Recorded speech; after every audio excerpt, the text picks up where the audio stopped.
So we're talking about like discourse and the way that people communicate and whatnot. How has this kind of impacted your own pedagogy or practices in the classroom? For me, I want to reduce the layers of frustration and complication around language initially. So creating new language norms.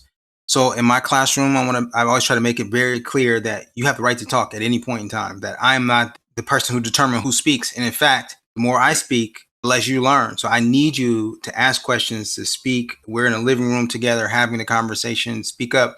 I value your wrong answers because they will bring you to a right answer and they'll help me understand where I need to be. And so part of the thing that we focus on is really shifting the norms around language practices so that we're explicit about classroom norms. The second is to teach with what we call in disaggregate fashion, which is we teach the idea first, making sure that there's clarity around the idea, and then teach the language, but then allow students to practice using those words. And even in graduate courses, I may come across a learning theory or something that we're learning about, make sure that they're clear about it. And then we spend 30 minutes analyzing the video. How does this idea explain this concept? And what they're not clear about as students is all I'm really trying to do is give them multiple opportunities within a classroom to apply this new term, this new idea in the explanation and analysis of some phenomena. So you get some skill at actually using the idea and the language associated. Pedagogically, it's a pretty straightforward thing. Let's be really explicit about what language norms are and let's challenge them. Let's break the paradigm of teachers talking, teacher dominating the classroom.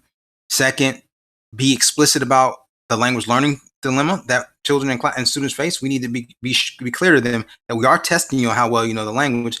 And then we've got to disaggregate, start with simple language, and give students lots and lots of opportunities to use the academic language in class context. Do you have a process by which you go from simple to more complex, or do you maintain speaking about complex issues in simple language? I'm a firm believer in teacher professionalism, and teachers are professionals. And so part of what we need to do is just give them the tool and allow them to design that as they see fit. And so I'm sure for some subject matters, it works better to do it in particular order. Even some academic disciplines where the simpler language is hard to come by, right? Because everything is new. So it's about principle first, and then allowing teachers to adapt to their particular need. This excerpt of the CSK8 podcast is from episode number 53, which is titled Situated Language and Learning with Bryan Brown. You can listen to this full episode as well as hundreds more by searching for the CSK8 podcast or by going to jaredoleary.com.